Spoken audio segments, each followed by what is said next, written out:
ಕರ್ನಾಟಕ ರಾಜ್ಯ ರಾಜಕಾರಣದಲ್ಲಿ ಬಹುದೊಡ್ಡ ಅಲ್ಲೋಲ ಕಲ್ಲೋಲವನ್ನು ಸೃಷ್ಟಿ ಮಾಡಬಹುದಾದಂತಹ ಒಂದು ಘಟನೆ ಯಾವುದೇ ಕ್ಷಣದಲ್ಲಾದರೂ ರಾಜ್ಯದಲ್ಲಿ ನಡೀಬೋದು ಅಂತಕ್ಕಂಥ ಸುದ್ದಿ ಇದೀಗ ಹೊರಬಿದ್ದಿದೆ.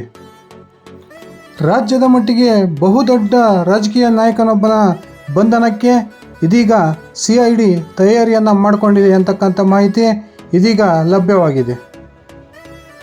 ಬಹು ಹಿಂದಿನ ವಂಚನೆ ಪ್ರಕರಣಕ್ಕೆ ಸಂಬಂಧಪಟ್ಟಂತೆ ರಾಜ್ಯದ ಅತ್ಯಂತ ಪ್ರಭಾವಿ ನಾಯಕನೊಬ್ಬನ ಬಂಧನಕ್ಕೆ ಇದೀಗ CID ತಯಾರಿಯನ್ನು ಮಾಡಿಕೊಂಡಿದೆ ಅಂತಕ್ಕಂಥ ಸುದ್ದಿ ಇದೀಗ ಬಲ್ಲ ಮೂಲಗಳಿಂದ ಲಭ್ಯವಾಗಿದೆ.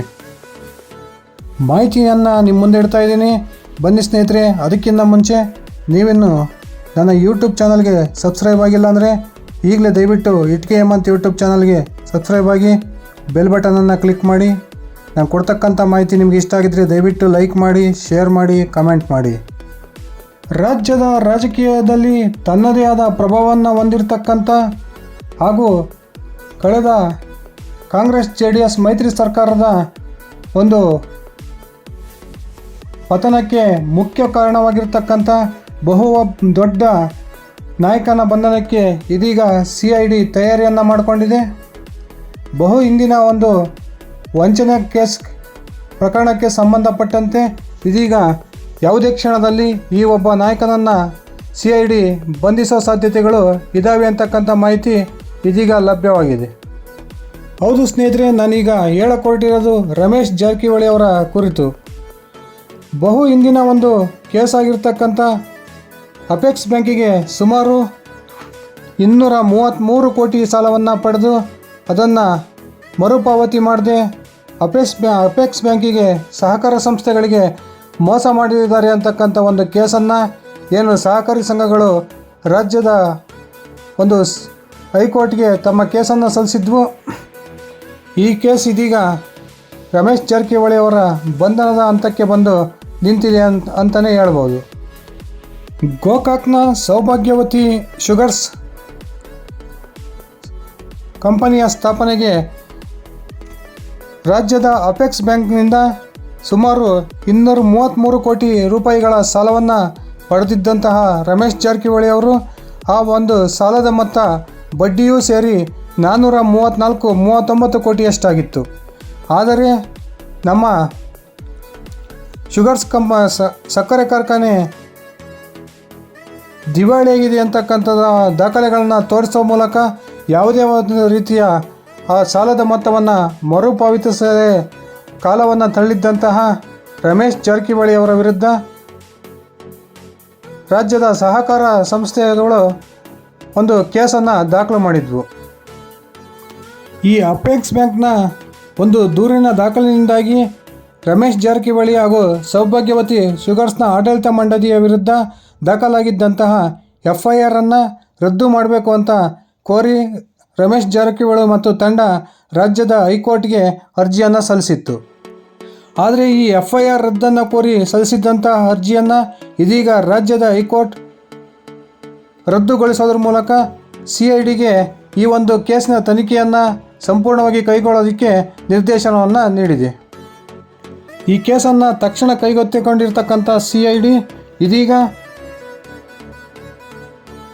ಆ ಒಂದು ಸೌಭಾಗ್ಯಲಕ್ಷ್ಮಿ ಸಕ್ಕರೆ ಕಾರ್ಖಾನೆಯ ಮಾಲೀಕತ್ವದ ಆಡಳಿತ ಮಂಡಳಿ ಹಾಗೂ ರಮೇಶ್ ಜಾರಕಿಹೊಳಿ ಅವರ ಕುಟುಂಬದ ಸದಸ್ಯರಿಗೆ ನೋಟಿಸನ್ನು ಜಾರಿ ಮಾಡಿದೆ.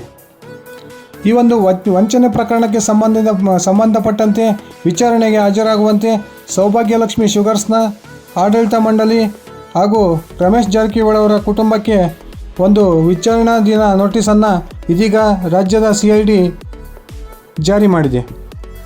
ರಮೇಶ್ ಜಾರಕಿಹೊಳಿ ಅವರು ಸುಮಾರು 233 ಕೋಟಿಯಷ್ಟು ಸಾಲವನ್ನು ಪಡೆದು ಅದನ್ನು ಮರುಪಾವತಿಸದೇ ಇರತಕ್ಕಂಥ ಕುರಿತು ಅನೇಕ ದಾಖಲೆಗಳು ಇದೀಗ CIDಗೆ ಲಭ್ಯವಾಗಿರೋದ್ರಿಂದ CID ಯಾವುದೇ ಒಂದು ಕ್ಷಣದಲ್ಲಿ ರಮೇಶ್ ಜಾರಕಿಹೊಳಿ ಅವರನ್ನು ಬಂಧನ ಮಾಡ್ಬೋದು ಅಂತಕ್ಕಂಥ ಮಾಹಿತಿ ಇದೀಗ ಲಭ್ಯವಾಗಿದೆ. ಏನು ಒಂದು ನನ್ನ ಸಕ್ಕರೆ ಕಾರ್ಖಾನೆ ಅತ್ಯಂತ ದಿವಾಳಿಯಾಗಿದೆ, ಅದರಿಂದ ನಾನು ಸಾಲವನ್ನು ಮರುಪಾವತಿ ಮಾಡೋದಕ್ಕೆ ಸಾಧ್ಯವಾಗ್ತಿಲ್ಲ ಅಂತಕ್ಕಂಥ ಮಾತನ್ನು ರಮೇಶ್ ಜಾರಕಿಹೊಳಿ ಅವರು ಹೇಳ್ತಾ ಬಂದಿದ್ದರು. ಆದರೆ ಇದಕ್ಕೆ ವಿರುದ್ಧವಾದಂಥ ದಾಖಲೆಗಳನ್ನು ರಾಜ್ಯದ ಕಾಂಗ್ರೆಸ್ ಪಕ್ಷ CIDಗೆ ಒದಗಿಸೋದ್ರ ಮೂಲಕ ಈ ಒಂದು ಸೌಭಾಗ್ಯಲಕ್ಷ್ಮಿ ಸರ್ಕಾರಿ ಕಾರ್ಖಾನೆ ಪ್ರತಿ ವರ್ಷ ಒಳ್ಳೆಯ ಲಾಭವನ್ನು ಮಾಡ್ತಾ ಇದೆ. ಇದಕ್ಕೆ ಸಂಬಂಧಪಟ್ಟಂತಹ ವಹಿವಾಟುಗಳ ದಾಖಲೆಯನ್ನು CIDಗೆ ತಲುಪಿಸೋದ್ರ ಮೂಲಕ ಇದೀಗ ರಮೇಶ್ ಜಾರಕಿಹೊಳಿ ಅವರಿಗೆ ದೊಡ್ಡ ಒಂದು ಸಂಕಷ್ಟವನ್ನು ತಂದಿಟ್ಟಿದೆ ಅಂತಲೇ ಹೇಳ್ಬೋದು. FIR ರದ್ದತಿಗೆ ಕೋರಿ ಸಲ್ಲಿಸಿದ್ದಂಥ ಅರ್ಜಿ ಹೈಕೋರ್ಟ್ನಲ್ಲಿ ವಜಾ ಆಗಿರೋದ್ರಿಂದ ಯಾವುದೇ ಕ್ಷಣದಲ್ಲಿ CID ರಮೇಶ್ ಜಾರಕಿಹೊಳಿ ಅವರನ್ನು ಬಂಧನ ಮಾಡೋ ಸಾಧ್ಯತೆಗಳು ನಿಚ್ಚಳವಾಗಿದ್ದಾವೆ. ರಾಜ್ಯದ ಮಟ್ಟಿಗೆ ಅತ್ಯಂತ ಪ್ರಭಾವಿ ನಾಯಕ ಎನಿಸಿಕೊಂಡಿರ್ತಕ್ಕಂಥ ರಮೇಶ್ ಜಾರಕಿಹೊಳಿ ಅವರ ಬಂಧನ ಆಗಿದ್ದೇ ಆದರೆ ಖಂಡಿತವಾಗಲೂ ಲೋಕಸಭಾ ಚುನಾವಣೆಯ ಈ ಒಂದು ಸಂದರ್ಭದಲ್ಲಿ ರಾಜ್ಯದಲ್ಲಿ ರಾಜಕೀಯ ಅಲ್ಲೋಲ ಕಲ್ಲೋಲ ಆಗೋದಂತೂ ಸತ್ಯ. ಹಿಂದೆ CD ಕೇಸ್ನಲ್ಲಿ ತಗಲಾಕೊಂಡು ತುಂಬ ಹೈರಾಣವಾಗಿದ್ದಂತಹ ರಮೇಶ್ ಜಾರಕಿಹೊಳಿ ಅವರಿಗೆ ಇದೀಗ CID ಕೂಡ ಶಾಕನ್ನು ನೀಡೋದಕ್ಕೆ ಒಂದು ಕಾಯ್ತಾ ಇದೆ ಅಂತಲೇ ಹೇಳ್ಬೋದು. ಯಾವುದೇ ಕ್ಷಣದಲ್ಲಿ ರಮೇಶ್ ಜಾರಕಿಹೊಳಿ ಅವರ ಬಂಧನ ಆಗ್ಬೋದು. ಉತ್ತರ ಕರ್ನಾಟಕ ಭಾಗದಲ್ಲಿ ಅತ್ಯಂತ ಪ್ರಭಾವಿ ಎನಿಸಿಕೊಂಡಿರ್ತಕ್ಕಂಥ ಜಾರಕಿಹೊಳಿ ಮಂಥನದ ಪ್ರಮುಖ ಸದಸ್ಯನ ಬಂಧನದಿಂದಾಗಿ ಇಡೀ ಉತ್ತರ ಕರ್ನಾಟಕದ ಭಾಗದ ರಾಜಕೀಯದಲ್ಲಿ ಅಲ್ಲೋಲ ಕಲ್ಲೋಲ ಸೃಷ್ಟಿಯಾಗ್ತಕ್ಕಂಥ ಸಾಧ್ಯತೆ ನಿಚ್ಚಳವಾಗಿದ್ದಾವೆ.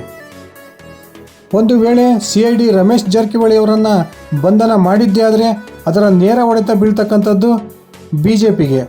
ತನ್ನ ಈ ಬಾರಿಯ ಚುನಾವಣೆಯಲ್ಲಿ ಏನು 28 ಕ್ಷೇತ್ರವನ್ನು ಗೆಲ್ಲಬೇಕು ಅಂತಕ್ಕಂಥ ಮಹತ್ವದ ಗುರಿಯನ್ನು ಹೊಂದಿರತಕ್ಕಂಥ BJPಗೆ ಖಂಡಿತವಾಗಲೂ ರಮೇಶ್ ಜಾರಕಿಹೊಳಿ ಅವರ ಬಂಧನ ಆದರೆ ದೊಡ್ಡ ಹಿನ್ನಡೆ ಉಂಟಾಗೋದಂತೂ ಸತ್ಯ. BJP ಅಧ್ಯಕ್ಷರಾಗಿ ವಿಜಯೇಂದ್ರ ಅವರು ನೇಮಕವಾದ ನಂತರ ತೀವ್ರ ಅಸಮಾಧಾನವನ್ನು ಹೊರಹಾಕಿದ್ದಂತಹ ರಮೇಶ್ ಜಾರಕಿಹೊಳಿ ಅವರನ್ನು ರಾಜ್ಯದ BJP ಅಧ್ಯಕ್ಷ ವಿಜಯೇಂದ್ರ ಅವರು ನೇರವಾಗಿ ಅವರ ನಿವಾಸದಲ್ಲಿ ಭೇಟಿ ಮಾಡೋದ್ರ ಮೂಲಕ ಅವರಿಬ್ಬರ ನಡುವೆ ಇದ್ದಂತಹ ಭಿನ್ನಮತವನ್ನು ಅತ್ಯಂತ ಬುದ್ಧಿವಂತಿಕೆಯಿಂದ ಬಗೆಹರಿಸಿಕೊಂಡಿದ್ದು ತಮಗೆಲ್ಲ ಗೊತ್ತೇ ಇರತಕ್ಕಂಥ ವಿಷಯ. ಉತ್ತರ ಕರ್ನಾಟಕ ಭಾಗದಲ್ಲಿ ಈ ಬಾರಿ ನಾನು ಚುನಾವಣೆಗೆ ನೇರವಾಗಿ ಭಾಗವಹಿಸೋದ್ರ ಮೂಲಕ ಹೆಚ್ಚಿನ ಸ್ಥಾನವನ್ನು ಭಾರತೀಯ ಜನತಾ ಪಕ್ಷಕ್ಕೆ ತಂದು ಕೊಡ್ತೇನೆ ಅಂತಕ್ಕಂಥ ಮಾತನ್ನು ರಮೇಶ್ ಜಾರಕಿಹೊಳಿ ಅವರು ರಾಷ್ಟ್ರೀಯ BJP ನಾಯಕರಿಗೆ ಮಾತನ್ನು ಕೊಟ್ಟಿದ್ದರು. ಆದರೆ ಈ CID ತಂದೊಡ್ಡಿರ್ತಕ್ಕಂಥ ಈ ಸಂಕಷ್ಟದಿಂದ ಯಾವುದೇ ಕ್ಷಣದಲ್ಲಿ ರಮೇಶ್ ಜಾರಕಿಹೊಳಿ ಅವರ ಬಂಧನ ಆಗಿದ್ದೇ ಆದರೆ ಖಂಡಿತವಾಗಲೂ ಅದು ನೇರವಾಗಿ ಲೋಕಸಭಾ ಚುನಾವಣೆಯಲ್ಲಿ ಭಾರತೀಯ ಜನತಾ ಪಕ್ಷಕ್ಕೆ ದೊಡ್ಡ ಹೊಡೆತವನ್ನು ಕೊಡೋದರಲ್ಲಿ ಯಾವುದೇ ರೀತಿಯ ಒಂದು ಅನುಮಾನವಿಲ್ಲ. ಈಗಾಗಲೇ ಉತ್ತರ ಕರ್ನಾಟಕ ಭಾಗದಲ್ಲಿ ಅನೇಕ BJPಯ ಮಾಜಿ ನಾಯಕರುಗಳು ಕಾಂಗ್ರೆಸ್ಸನ್ನು ಸೇರ್ಪಡೆಯಾಗಿರೋದು, ಅದೇ ರೀತಿ ಉತ್ತರ ಕರ್ನಾಟಕ ಭಾಗದಲ್ಲಿ ಈ 2023ರ ವಿಧಾನಸಭಾ ಚುನಾವಣೆಯಲ್ಲಿ ಹೆಚ್ಚು ಕಾಂಗ್ರೆಸ್ ಶಾಸಕರು ಆಯ್ಕೆಯಾಗಿರ್ತಕ್ಕಂಥ ಈ ಒಂದು ಸಂಕಷ್ಟದ ಸ್ಥಿತಿಯಲ್ಲಿ ರಮೇಶ್ ಜಾರಕಿಹೊಳಿ ಅವರ ಬಂಧನ ಏನಾದರೂ ಆದರೆ ಖಂಡಿತವಾಗಲೂ ಅದರ ಪರಿಣಾಮವನ್ನು BJP ಎದುರಿಸಬೇಕಾಗುತ್ತದೆ ಅಂತ ಮಾಹಿತಿಗಳು ಇದೀಗ ಲಭ್ಯವಾಗಿದ್ದಾವೆ. ಇದಿಷ್ಟಾಗಿತ್ತು ಸ್ನೇಹಿತರೆ ನನ್ನ ಇವತ್ತಿನ ವಿಡಿಯೋ. ನಾನು ಕೊಟ್ಟಿರ್ತಕ್ಕಂಥ ಮಾಹಿತಿ ನಿಮಗೆ ಇಷ್ಟ ಆಗಿದ್ದರೆ ದಯವಿಟ್ಟು ಈ ವಿಡಿಯೋಗೆ ಲೈಕ್ ಮಾಡಿ, ಶೇರ್ ಮಾಡಿ, ಕಮೆಂಟ್ ಮಾಡಿ. ನೀವಿನ್ನೂ ನನ್ನ ಯೂಟ್ಯೂಬ್ ಚಾನಲ್ಗೆ ಸಬ್ಸ್ಕ್ರೈಬ್ ಮಾಡ್ಕೊಂಡಿಲ್ಲ ಅಂದರೆ ಈಗಲೇ ಇಟ್ಕೆ ಹೇಮಂತ್ ಯೂಟ್ಯೂಬ್ ಚಾನಲನ್ನು ಸಬ್ಸ್ಕ್ರೈಬ್ ಮಾಡಿಕೊಂಡು ಬೆಲ್ ಬಟನನ್ನು ಕ್ಲಿಕ್ ಮಾಡಿ.